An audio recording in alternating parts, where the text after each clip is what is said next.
Times of Swaraj के खास कार्यक्रम ऑपरेशन काशी में आप सबों का स्वागत है। मैं हूं संतोष सिंह और आपको पता है कि ऑपरेशन काशी उच्चतर शिक्षा में या यूं कहें कि विश्वविद्यालय शिक्षा व्यवस्था में जो भ्रष्टाचार व्याप्त है उस भ्रष्टाचार के खिलाफ जो ऑपरेशन मैं चला रहा हूं उसी का नाम है ये ऑपरेशन काशी। काशी का मतलब कहने की जरूरत नहीं है, लेकिन आज हम ऑपरेशन काशी में एक ऐसी शख्सियत की चर्चा करने जा रहे हैं जिस शख्सियत की चर्चा बिहार के हर विश्वविद्यालय के कॉरिडोर में है, विश्वविद्यालय के हर चैम्बर में जिसकी चर्चा हो रही है, विश्वविद्यालय के से जुड़े हुए शिक्षक, शिक्षकेतर कर्मचारी, वाइस चांसलर, रजिस्ट्रार, एफओ, जिसके भी चैम्बर में आप चले जाएं उस व्यक्ति की चर्चा कानों कान होती हुई आपको दिखाई देगी।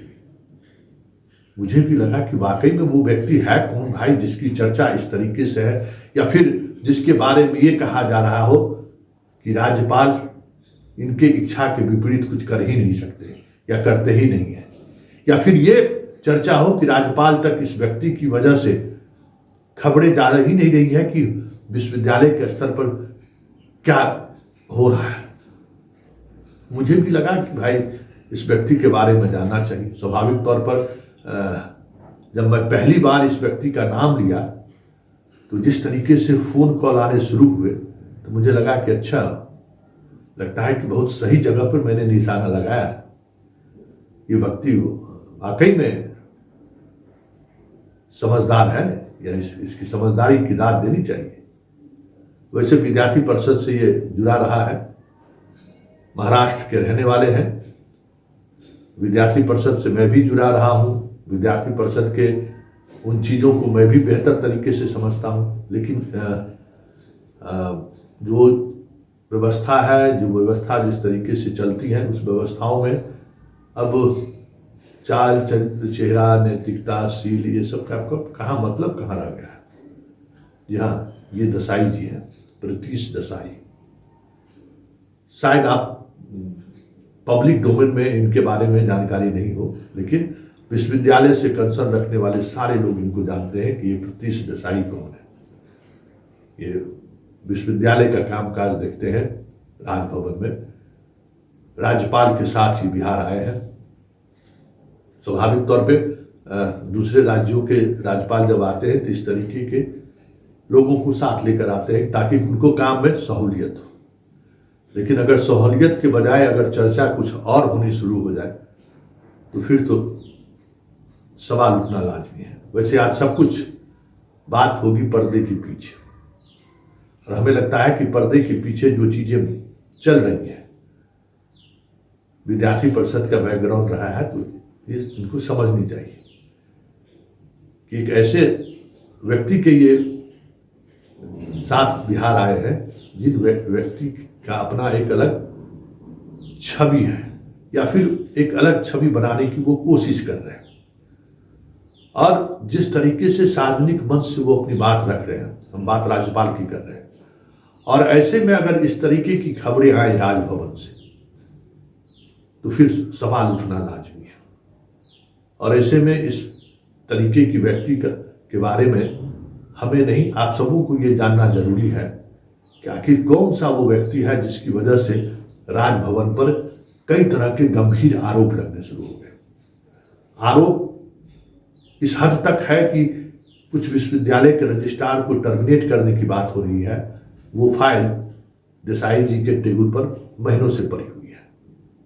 कई वाइस चांसलर के खिलाफ वित्तीय अनियमितताओं का शिकायत आया है, जांच की बात हुई है, बीजेपी के नेता लिख कर दिए हैं, लेकिन वो फाइल राज्यपाल तक नहीं पहुंच रही है। ऐसी चर्चा सरेआम।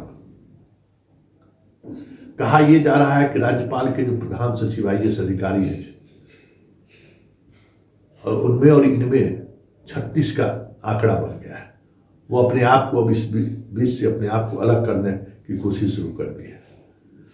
दो पदाधिकारी के बीच विवाद क्यों होता है, किस लिए होता है, आप समझ सकते हैं। बेहतर काम के लिए, ईमानदार पहल के लिए तो विवाद होता नहीं है। विवाद की वजह क्या हो सकती है आप बेहतर समझ सकते हैं। लेकिन बड़ा सवाल ये है, जिन सवालों के सहारे आज मैं इस व्यक्ति की चर्चा कर रहा हूं कि राज्यपाल हर वक्त विश्वविद्यालय की स्वायत्तता की बात करते हैं, खुले मंच से वो बात करते हैं, शिक्षा और शिक्षाविदों की चर्चा करते हैं। बिहार में जिस तरीके से वो कार्यक्रमों में शिरकत कर रहे हैं, वाकई में ये जरूर दिखता है कि राज्यपाल का जो मूल चरित्र है वो चरित्र पठन पाठन से पर विश्वास करने वाला चरित्र है। मतलब कि वो एक अलग तरीके की छवि अभी तक पेश करने में, प्रस्तुत करने में बिहार की जनता के बीच कामयाब रहे। और ऐसी स्थिति में जब खुल्लम खुल्ला चीजें चलनी शुरू हो जाए तब तो सवाल उठना लाजमी है। या तो गवर्नर तक बातें पहुंच नहीं रही हैं, या फिर गवर्नर तक बातें पहुंच रही हैं तो उन बातों को अनसुना कर दे रहे हैं। लेकिन हमारी कोशिश ये है कि ये बात गवर्नर तक जरूर पहुंचनी चाहिए। कई वाकया है, लेकिन एक गंभीर वाकया ये है, कभी सीतामढ़ी गोयनका कॉलेज में फिजिक्स के एक प्रोफेसर पर कॉलेज के कैंपस में गोली चलता है, गोली लगता है। वजह क्या है? ठेकेदारी। और जिस प्रिंसिपल पर यह आरोप है, जिस प्रिंसिपल ने बिना किसी टेंडर के कहा यह जा रहा है से 10 से 15 करोड़ का काम उन्होंने करवा लिया है, जिसकी शिकायत वर्षर लगातार कुलपति और रजिस्ट्रार को पत्रों के माध्यम से करता रहा, उस पर कार्रवाई करने के बजाय प्रिंसिपल के पीठ पर हाथ डाल दिया। हुआ क्या? अपराधियों का मनोबल बढ़ा और अपराधी दिन दहाड़े कॉलेज के कैंपस में घुसकर उस शिक्षक पर गोली चला दिया। और अब प्रिंसिपल पर, जबकि पुलिस का जांच चल रहा है, 4 कर्मचारी गिरफ्तार हुए, उससे पुलिस पूछताछ कर रही है, घेरे में प्रिंसिपल है, पुलिस का जांच चल रहा और अचानक उसका तबादला कर दिया जाता है प्रशासनिक दृष्टिकोण से। क्या ये जांच को प्रभावित करने का कदम नहीं है? अब पुलिस जाएगी शिवहर उनसे पूछताछ करने के लिए। क्या आप मैसेज देना चाहते हैं? अगर आप मान लीजिए कि आपके आरोप में जिस वजह से आपने हटाई है, आप वेटिंग फॉर पोस्टिंग रखते कि जब तक पुलिस का अनुसंधान पूरा नहीं हो जाता आप कहीं प्रिंसिपल नहीं रहेंगे, बस वहां से उस घटना स्थल से आप उनको हटा दिए। मतलब एक प्रोफेसर पर गोली चलती है और आरोप प्रिंसिपल पर होता है कि प्रिंसिपल बिना किसी निविदा के टेंडर काम करवा रहे हैं, और ऐसे में जब पुलिस तक मामला पहुंच जाता है तो उनको बचाने के लिए उनका तबादला कर दिया जाता है। ये सब कुछ उस राज्यपाल के कार्यकाल में हो रहा है, जो राज्यपाल अपने आप को एक अलग छवि प्रस्तुत करने की कोशिश कर रहे हैं। गोवा में भी इनकी छवि अच्छी छवि रही है, गोवा के मजबूत नेता रहे हैं। और ऐसे में बिहार में अगर इस तरह की चीजें ग्राउंड पर दिखेंगी तो फिर राजभवन और राज्यपाल का मतलब क्या रहेगा? आप मंच से कितना भी नैतिकता की बात क्यों न कर ले, अगर ये चीजें चलती रही तो फिर सवाल तो उठेगा उठेगा। वाइस चांसलर की नियुक्ति को लेकर जो प्रक्रिया चल रही है उस पर जिस तरीके से सरेआम चर्चा चल रहा है, ऐसी चर्चा तो राजभवन के छवि को धूमिल कर रहा है कि यहाँ 5 करोड़ 10 करोड़ की बोली लगाई जा रही है। अगर ये चर्चा है, ये चर्चा ही काफी है राजभवन के छवि के धूमिल होने को लेकर, तो ऐसी छवि बन क्यों रही है? सवाल है कि फागू चौहान के दौर में जो चीजें हुई वो चीजें सामने है कि कई वाइस चांसलर जेल जाना पड़ा।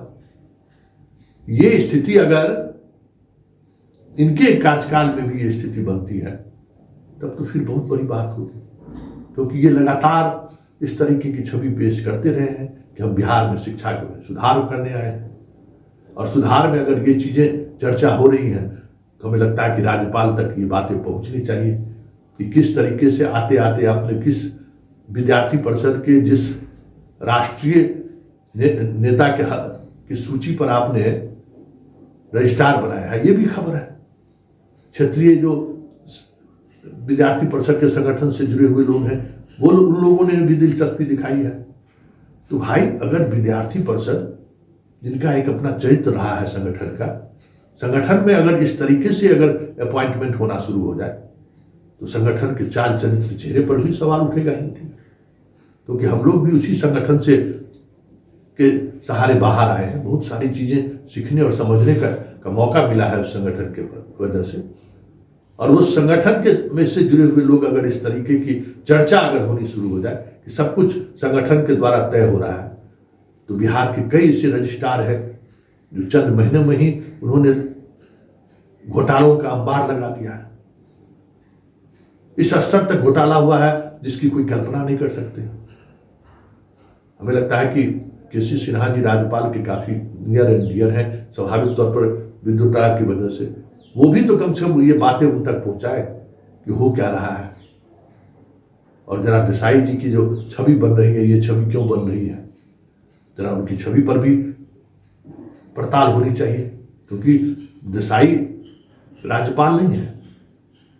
देसाई अगर कुछ इस तरीके की बातें जो चर्चा में है, अगर वाकई में उसमें सच्चाई की स्थिति उत्पन्न होती है, तब तो फिर बदनामी राजभवन का होगा।